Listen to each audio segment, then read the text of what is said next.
We've just heard the story of Jesus' encounter with the Syrophoenician woman. What happened when this story was over? Did the woman run home certain that her daughter had been cured? Did Jesus ever think about her again? This woman got only one line to say. But that's not bad, since there are only 2 times in the Gospel of Mark when women get to say anything. Here in this story, and in the very last chapter, when 3 women ask one another, "Who will roll away the stone for us from the entrance to the tomb?" I am sure that this woman had much more to say than we'll ever know.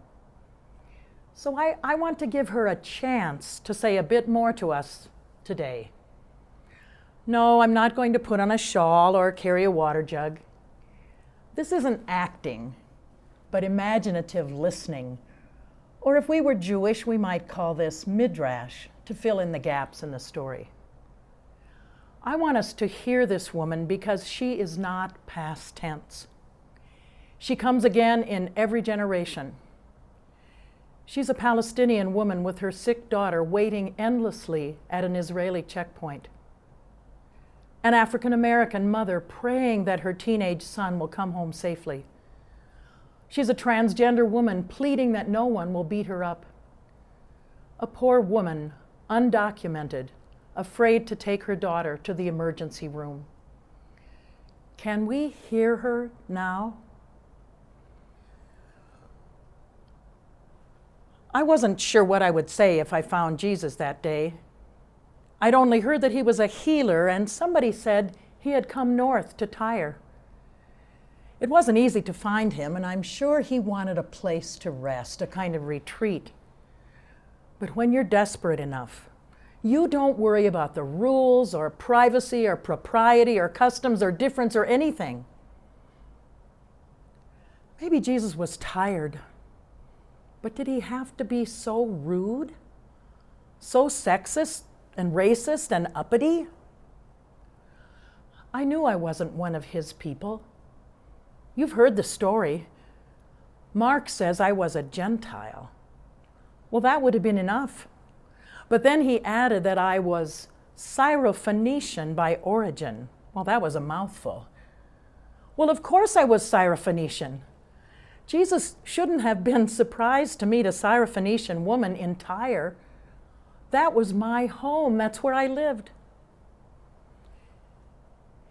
He probably grew up hearing terrible things about Tyre, how my ancestors exploited Israel, how Tyre expected grain to be sent in payment for cedar to build Solomon's temple. Maybe he heard somebody say, "They took our bread in exchange for trees." Hey, that was the bargain. It wasn't stealing. And that was long ago, but some things die really hard. Oh, I know I'm probably not telling you anything new.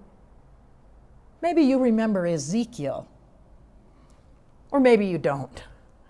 But in 3 chapters of Ezekiel, 26, 27, 28, the prophet railed against my people. "See, I am against you, O Tyre. I will hurl many nations against you." All I'm saying is this. It wasn't only that I was a woman. I was a Syrophoenician woman. But I didn't care. I didn't care what he thought of me. I begged him to heal my daughter. I will never forget what he said. "Let the children be fed first, for it is not fair to take the children's food and throw it to the dogs." I'll tell you later, as I ran home, I said to myself, nobody will ever hear this story. I know what you say in your creed. I've heard your creed. You say that Jesus became truly human, but you don't want him to be too human. So it didn't take long for preachers. I've heard some of your sermons. It didn't take long for preachers to explain away what Jesus said, or to say what Jesus really meant. He was testing me to see if I had enough faith. When I passed the test, Jesus healed my daughter. But I didn't say a thing about faith. Oh, here's another one. Maybe you've heard this. Jesus called me a dog. But the Greek word, I know Greek, I learned it as a child. The Greek word kounarios means little dogs, puppies. So Jesus called me a puppy. Does that make it any better? Oh, there's one more. One more that I've heard over the years. Because I bowed down before Jesus, this is a story about submission. I submitted to Jesus' authority and he healed my daughter. So go thou and do likewise. Submit, especially if you're a woman. But Mark didn't leave this story out, and he didn't fix it up. Do you remember how his gospel began? The beginning of the good news of Jesus Christ, the Son of God. He was in such a hurry, he forgot the verb. If you wanted to tell the good news of Jesus, would you tell this story? I'm amazed that Mark included it. I caught Jesus' words that day and threw them right back. Sir, even the dogs under the table eat the children's crumbs. Oh, you think I was trying to be clever. But I wasn't trying to be clever. I was speaking from my own experience. You'd probably say my social location, but I didn't know about such things. What I did know is that Jewish law considered dogs to be unclean, probably because they ate dead things that were unclean. But Gentiles like me, we let dogs into our houses. They were almost part of the family, and they ate the crumbs that fell their way. Now, how many of you have dogs? Now, don't go out of here thinking badly about Jewish people because they had feelings about dogs. That was a long time ago. This was a cultural difference. There's nothing wrong with Jewish people. Maybe Jesus had heard people use dogs as a put-down for Gentiles. I only know that in our house, dogs got to eat.